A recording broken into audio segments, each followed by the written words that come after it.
Olá pessoal, você que está aí nos assistindo, bom dia, boa tarde, boa noite, não sei que hora você vai ver esse vídeo, quem está vendo pelo YouTube, e nem que hora você vai escutar isso se você está nos prestigiando pelo podcast. Eu sou o Diego, sejam bem-vindos e bem-vindas ao canal Diegopédia.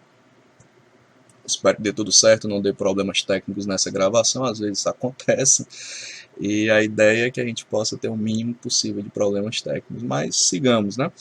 Para você que nos acompanha pelo YouTube, este episódio, né? Esse é o episódio número 13, né? Para quem nos acompanha desde o início. Você que está vindo hoje pela primeira vez, dá uma assistida nos outros episódios, para você poder, inclusive, compreender outras perspectivas do que a gente discute aqui. E o pessoal do YouTube, não se esqueça, né? Você que ainda não fez isso, para ajudar o crescimento do canal, aqui desse lado aqui da tela, tem um botãozinho vermelho. Você clica lá, se inscreve gratuitamente no canal e fica recebendo todas as novidades do que a gente posta por aqui. Esse é o episódio número 13, e aqui em cima, eu acho que é do lado de cá da tela, vai aparecer uma bolinha com o episódio anterior, que é o episódio 12. Então, dá uma conferida, e você que está escutando pelo podcast, também pode curtir o episódio, caso você tenha gostado do conteúdo, e pode compartilhar por todas as mídias que você quiser, tá? Então, a gente grava essa simultaneidade, e a ideia é trazer sempre uma discussão de qualidade. Meu nome é Diego. Para quem assiste pelo YouTube, isso fica sempre o link do meu currículo lá, sobre o que é que eu faço, o que é que eu publico, enfim, a minha trajetória acadêmica e profissional está lá. E estamos aqui para discutir política pública, saúde pública e tudo dentro dessa linha, né? Claro, com a Covid no centro do debate nesse momento histórico, né? Mas quando houver outras coisas além disso, a gente também vai trazer aqui. Esperamos poder nos próximos episódios trazer os convidados que a gente está articulando. Enfim, tem muita coisa boa para acontecer. Então, vamos ao trabalho. Você que já acompanha o canal sabe como é que funciona a metodologia. A gente utiliza aquela plataforma do IntegraSUS, que é do governo do estado, né? E lá tem digamos, o painel epidemiológico que fica permanente e de onde a gente traz a base de dados para poder conversar com vocês. Então, quem está escutando pelo podcast, não se preocupe, eu vou narrar todos os principais dados, e quem está pelo YouTube, além de ouvir os dados, pode visualizar os gráficos e todos os recursos que a gente disponibiliza aqui. Então, vamos ao IntegraSUS. Eu vou habilitar aqui a tela, para que ele apareça. Vou subir minha câmera, vou dar uma reduzida nesta câmera, para que ela fique bem pequenininha aqui no canto, como é de costume já em todos os episódios. Beleza? Então vamos lá, dar uma geral aqui no IntegraSUS.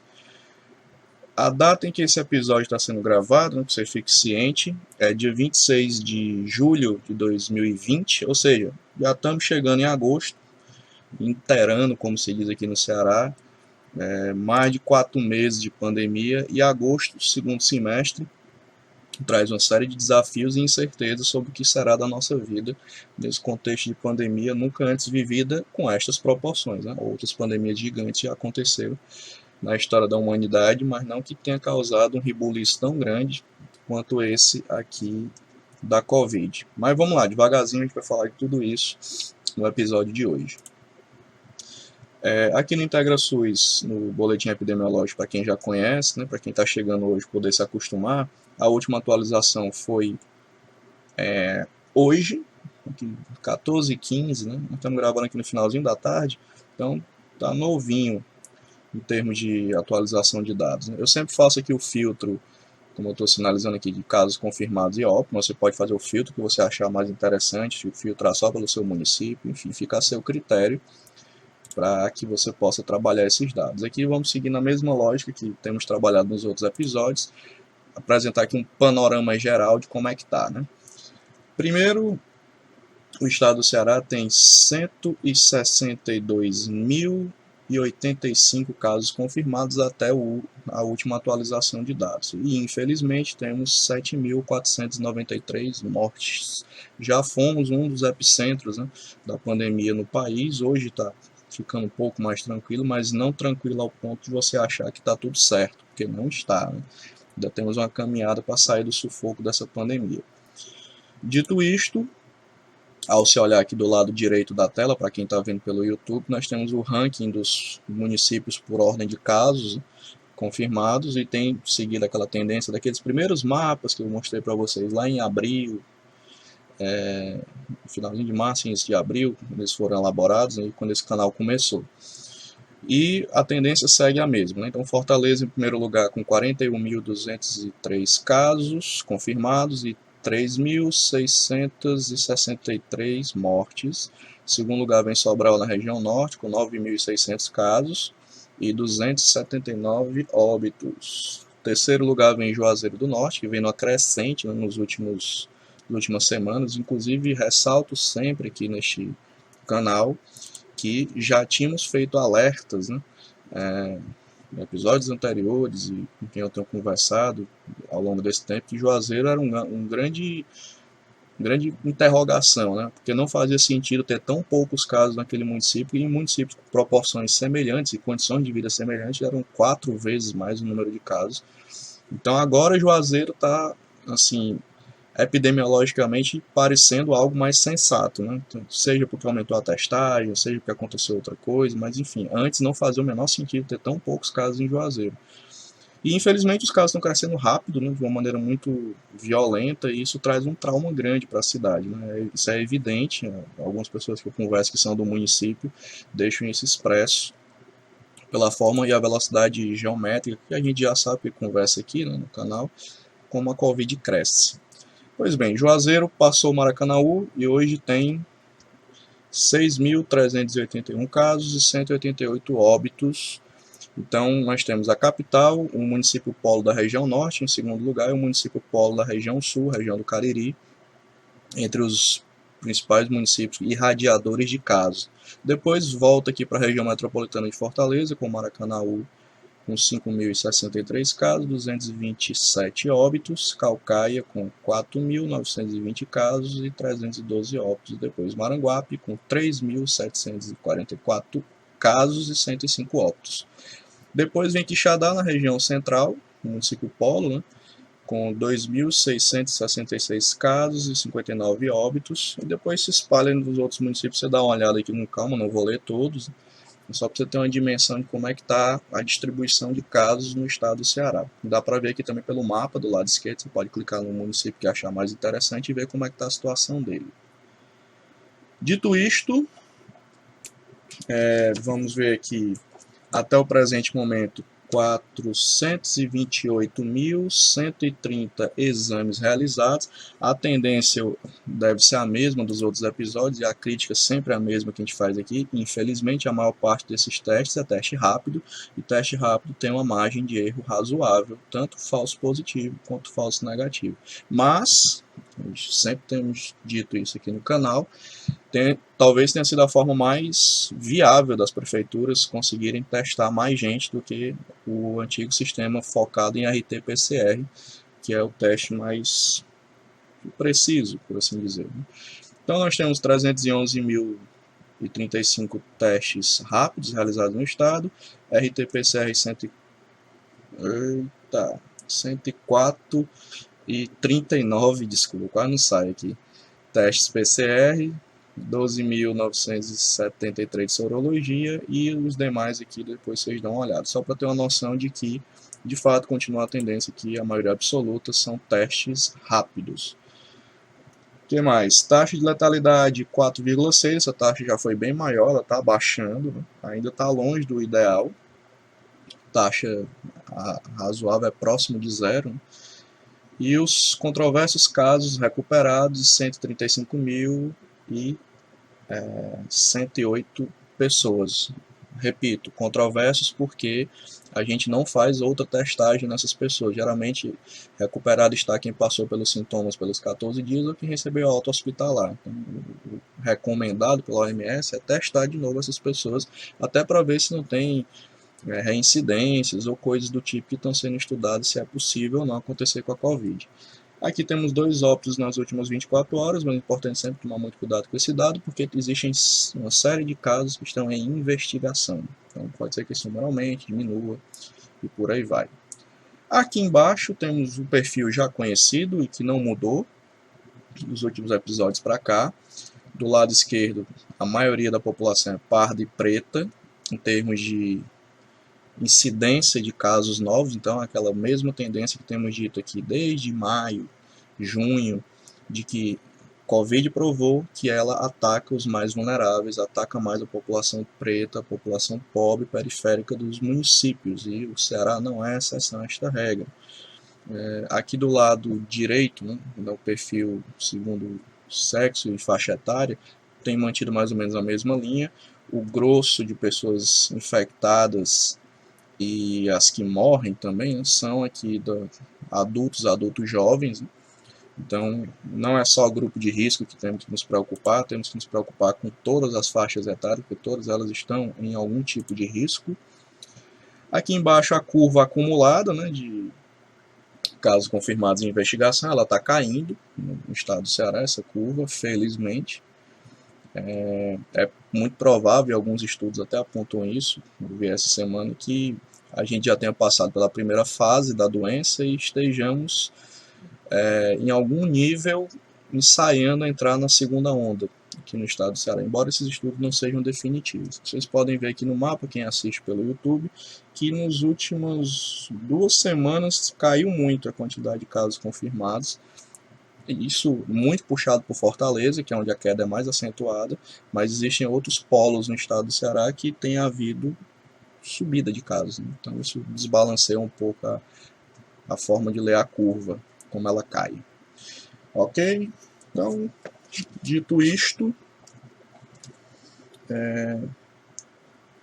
vamos aqui dar uma saída do IntegraSUS para mostrar desde o episódio passado que a gente está fazendo isso. Os dados do G1, que mostra aquela média móvel, né, que vocês veem no Jornal Nacional, nos outros veículos de comunicação da Globo. Eles têm um gráfico bem bacana. A gente tem mostrado aqui, pronto, apareceu mortes e casos do coronavírus nos estados. Você pode dar uma acessada lá no G1 e ver como é que está o aumento, a redução do seu estado. Aqui nos interessa o Ceará, é o que a gente vai mostrar aqui para todo mundo. Mas deixa aqui um indicativo de onde é que está a informação, que isso pode ser obtido com todos os estados. Pois bem, aqui, segundo os dados do consórcio de veículos de imprensa, foi atualizado às 20 horas de ontem, tá? Então, aqui o estado do Ceará, podemos ver aqui, ó, tem uma queda de 29% de casos e óbitos, uma queda importante, não sei, isso faz com que o estado fique naquele grupo de estados azul, né, que está queda acentuada de casos, isso é muito importante para que a gente saiba. Mas vamos dar uma olhada aqui como é que está a curva. Vamos abrir. Pronto, temos aqui o total de mortes, as mortes por dia. Se você observar aqui no gráfico, para quem está vendo pelo YouTube e para quem está escutando pelo podcast, é nessa linha do que eu estou narrando. Uma curva caindo, depois estabilizou aqui em julho, caiu mais um pouco, e a gente não sabe ainda se o efeito da reabertura econômica fará com que essa curva suba um pouco mais em agosto, é uma coisa a se observar, mas o fato é que está caindo sustentadamente o número de casos e principalmente o número de óbitos. Tá? Então aqui ó, tem um platô, casos por dia, né? Uma certa estabilização com tendência de queda, como se pode notar. Ok? Vamos voltar aqui para o IntegraSUS. Trazer ele de volta para cá.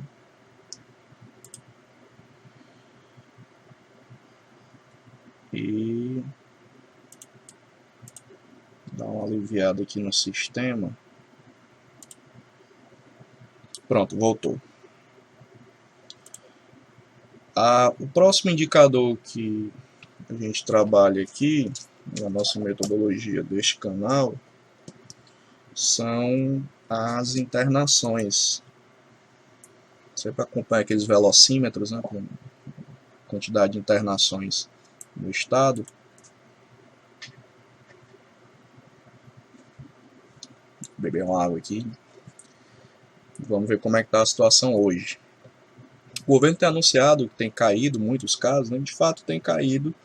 Isso implica, obviamente, em redução de internação, na maior parte das vezes, principalmente na enfermaria. Estão aqui os dados. Quem está vendo pelo YouTube, e para quem está vendo, quem está escutando pelo podcast. Os dados de ocupação de enfermaria já vinham caindo nas semanas anteriores, a gente tem dado destaque aqui nesse canal, caindo substancialmente, e hoje a gente está com 43,62% de enfermarias ocupadas, considerando todos os leitos Covid do estado do Ceará, públicos e privados. Agora, tem caído, mas pouco, importante deixar isso explícito para todo mundo, a ocupação de UTIs. Né? Nós estamos com 69,7%. Eu tenho dito isso aqui há vários episódios, repito nesse. Ainda é um número que tem que ser lido com atenção. Quem está próximo de 70% não é folgado. Né?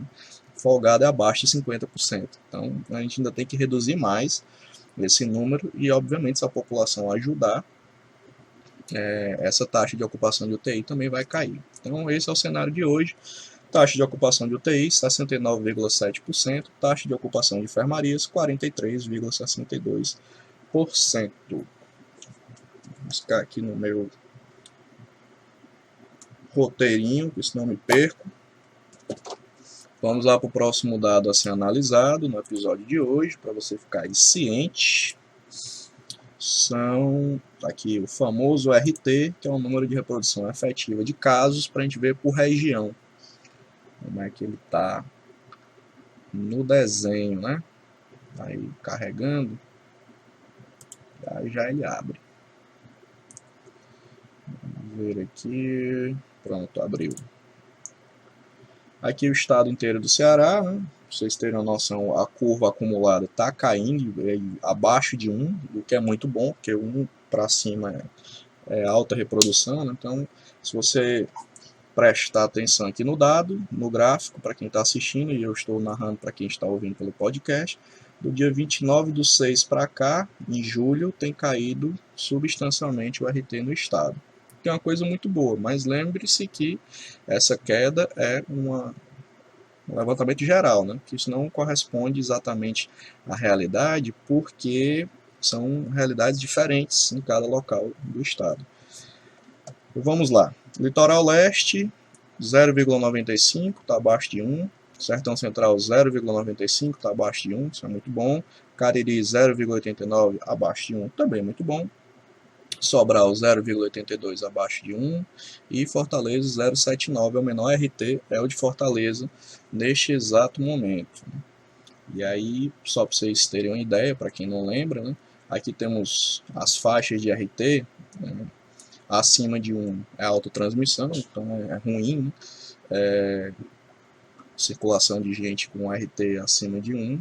Felizmente, a maior parte das regiões, todas as regiões estão abaixo de 1, isso é um avanço significativo na situação epidemiológica de Covid no estado. Então, considerando tudo isso, a maior parte das regiões, ou quase todas, está aqui entre 0,5 e 1, está com média transmissão. E isso faz com que a gente tenha que ter mais cuidado para que esse número não volte a crescer. O ideal é chegar aqui na faixa verde, que é entre 0 e 0,5, que é a baixa transmissão. Chegando neste RT, talvez a gente tenha um cenário mais responsável de pensar, inclusive, retorno presencial de escola e aquela coisa toda que o pessoal tem discutido, né? Mas ainda precisa de uma caminhada para chegar lá.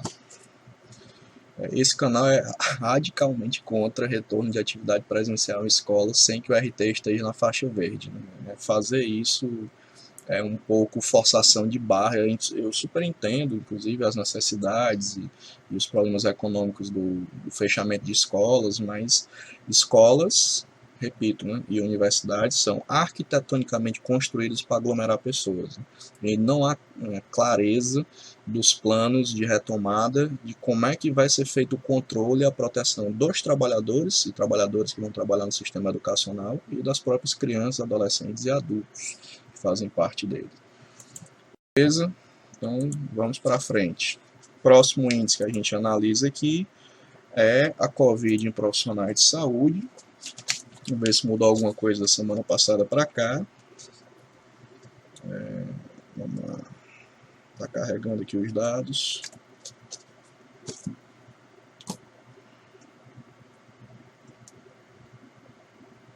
Já vai aparecer. Inclusive, a leitura desses dados tem que ser feita sempre com muita criticidade, né? Porque Covid impactou bastante nos profissionais de saúde. Aqui do lado direito, para quem está acompanhando pelo YouTube, tem o ranking dos municípios por casos, é muito semelhante ao ranking geral, em termos de número de casos, aqui muda uma coisa ou outra de um município para outro, mas vamos lá. Fortaleza, o epicentro também da contaminação de profissionais, de óbitos de profissionais, com 7.079 profissionais contaminados, né, e 11 óbitos. Depois vem Sobral, com 648 casos confirmados de profissionais e 0 óbito. Depois Caucaia, com 629 profissionais e 2 óbitos. Maracanã, com 219 profissionais e 1 óbito.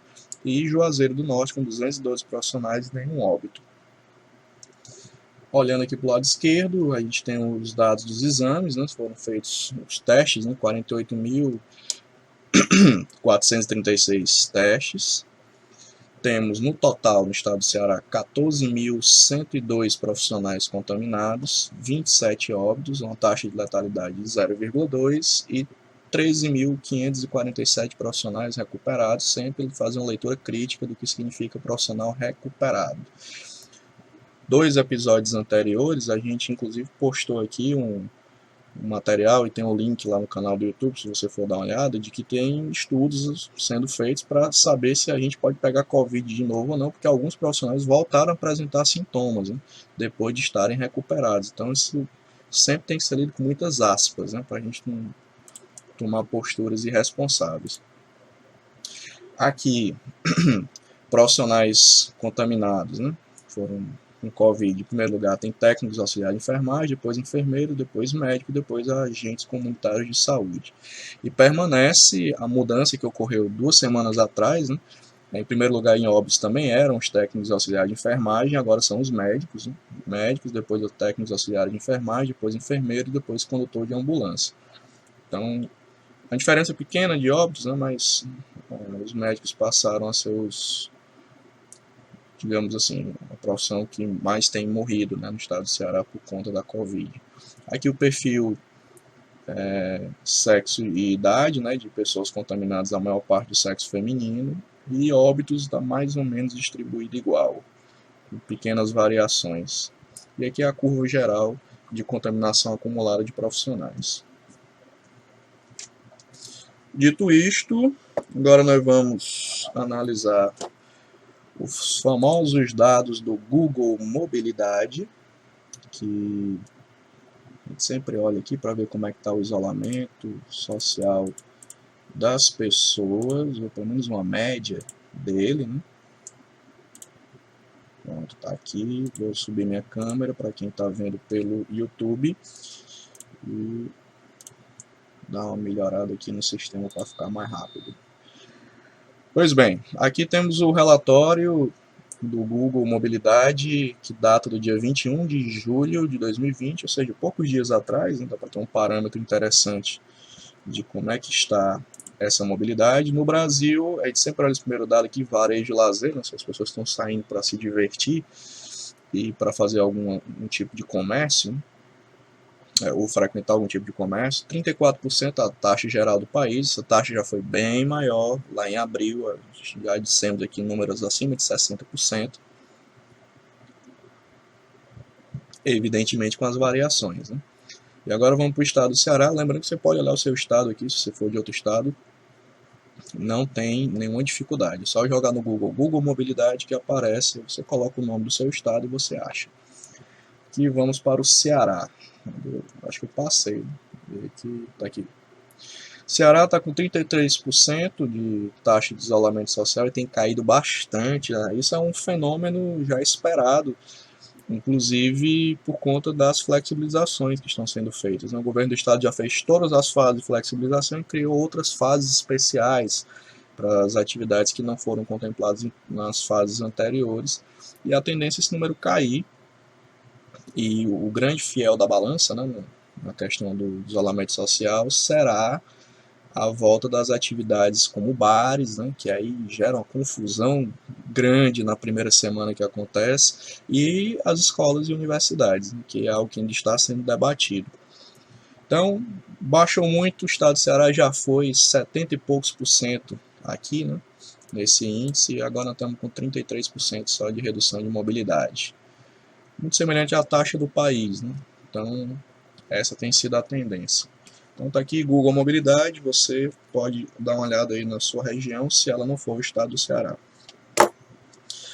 Outro momento fixo aqui dos episódios são as dicas de saúde mental, que sempre tenho deixado aqui dica de estudos, de artigos, você poder dar uma olhada, mais do que ficar dizendo como é que tem que ser, né, como é que é o processo adequado de saúde mental, que até caberia um programa só para isso.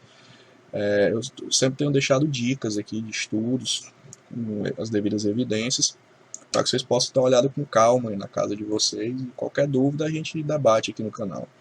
Então, a dica de hoje é esse estudo aqui, ó. Deixa eu habilitá-lo. Tá aqui. É um artigo que está citado na Fiocruz. Deixa eu subir aqui minha câmera. Pronto. Que trata-se deste daqui. Espera aí que eu vou ler para vocês que estão escutando também pelo podcast. O artigo está publicado aqui nessa revista, né? Frontiers in Immunology. Quase não sai o inglês. E trata dos efeitos, né, neurológicos e possíveis efeitos que o isolamento social pode trazer para as pessoas que têm passado por diversas experiências nesse processo, né? Então, aí aqui tem um resumo na página da Fiocruz, e aqui é a página onde o estudo está de fato publicado, né, na revista científica. Está carregando aqui para vocês poderem dar uma olhada. E eu vou deixar o link lá na descrição do YouTube, vocês já conhecem esse procedimento. E quem está ouvindo pelo podcast não é difícil encontrar, certo? Então, deixa eu só organizar aqui a situação. É um pouco pesado e a internet está começando a não querer colaborar. Então, só um segundo aqui, a gente está carregando.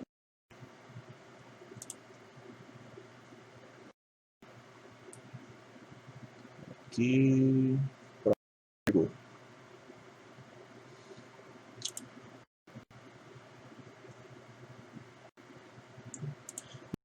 Abrir a página para poder mostrar o estudo.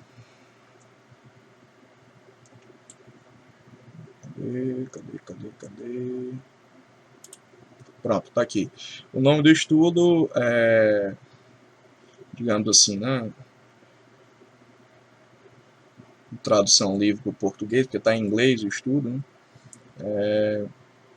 As interações, né, que a Covid-19 traz com o sistema neurológico e psíquico e a imunidade, né, e os potenciais impactos na saúde mental das pessoas. Aí tem aqui todos os autores, né, vocês darem uma olhada com calma, o Ícaro Raoni e outros, né, que estão citados todos, e ele dá um panorama bem interessante desses possíveis riscos, né, que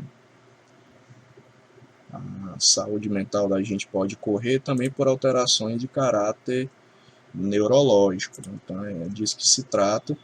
E aí tem aqui todo o desenvolvimento do estudo, você dá uma olhada com calma. Vou deixar o link, está em inglês, né, mas eu acho que dá para fazer um esforço e dar uma lida, porque o artigo tem informações relevantes.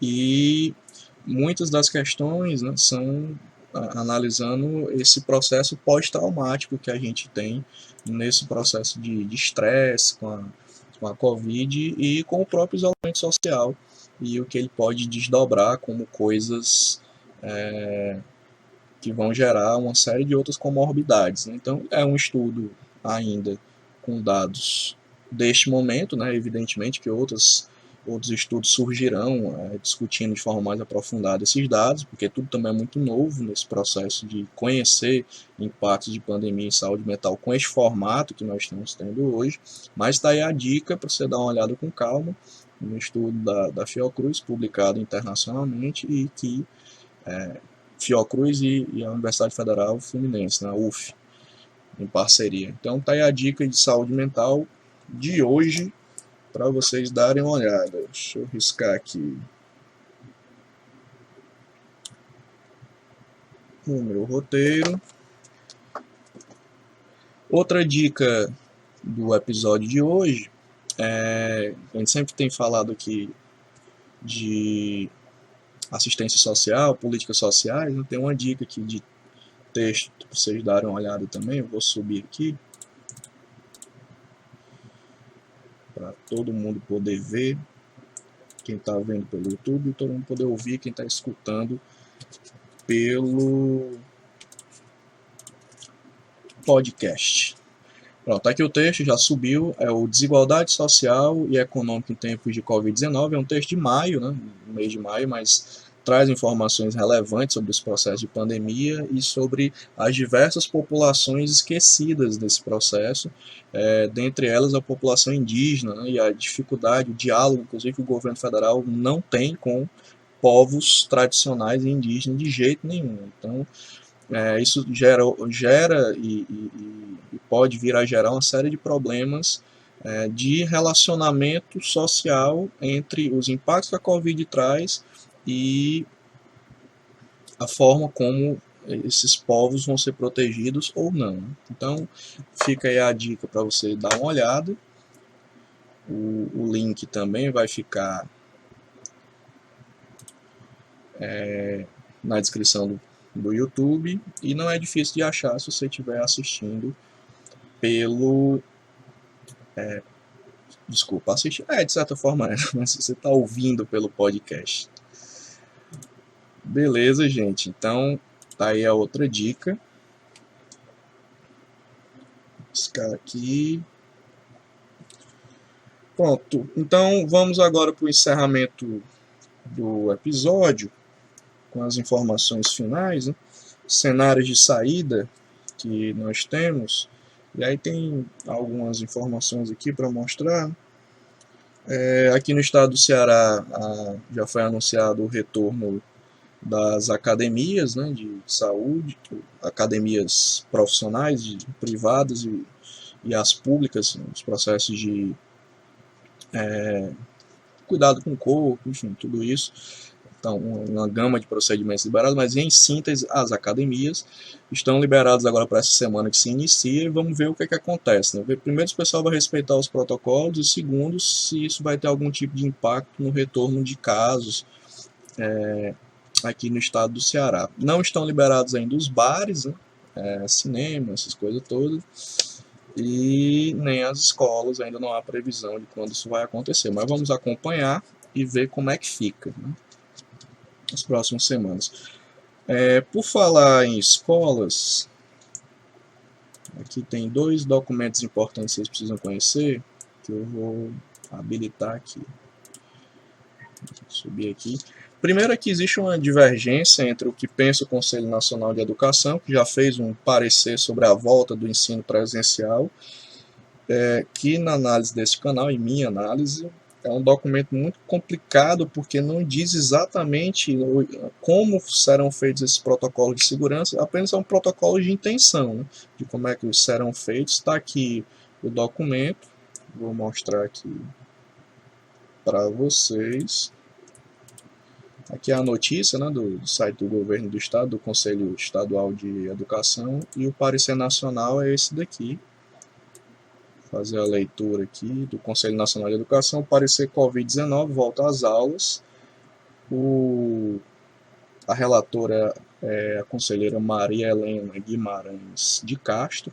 Aí tem aqui, parecer CNE, orientações educacionais para a realização de aulas e atividades pedagógicas presenciais. Já dei uma olhada no texto, vocês podem dar uma olhada depois, vou deixar o link lá na descrição do canal. E quem está escutando pelo podcast também não é difícil de achar, é só jogar no Google que você acha. E aí esse parecer vai nessa linha, né? E recentemente, cerca de 2 dias atrás, foi divulgado um outro documento, que inclusive está aqui na matéria do Jornal Povo. Vou mostrar aqui a matéria para vocês.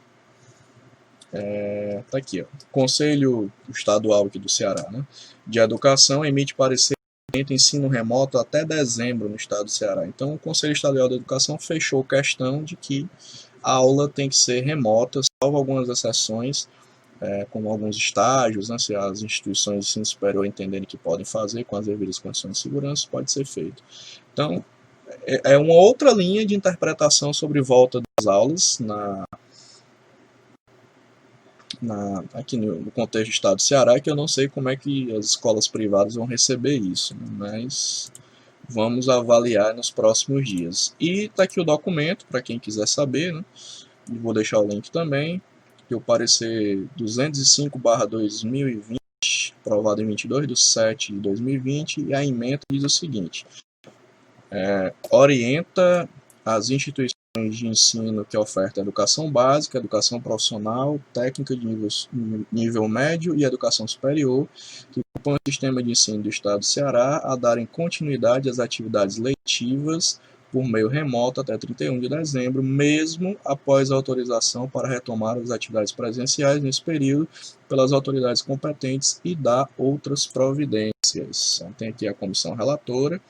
Então, o que é que se depreende disso? É outro entendimento. E o que está se desenhando é que, muito provavelmente, principalmente as instituições de ensino superior privadas, né, já estão apontando que não haverá volta presencial de aulas no segundo semestre. E se houver, vai ser bem para depois, porque o que tem de certo é a volta de atividades remotas, com todos os seus problemas, que a gente já conversou aqui de forma leve nos últimos episódios. Talvez tenhamos que tratar especificamente sobre isso em outro episódio com mais tempo, mas é isso que está sendo desenhado. Outro cenário de saída, que também é uma previsão que este canal já estava discutindo faz tempo e agora vai se materializando, evidentemente que pode mudar se as coisas melhorarem, né?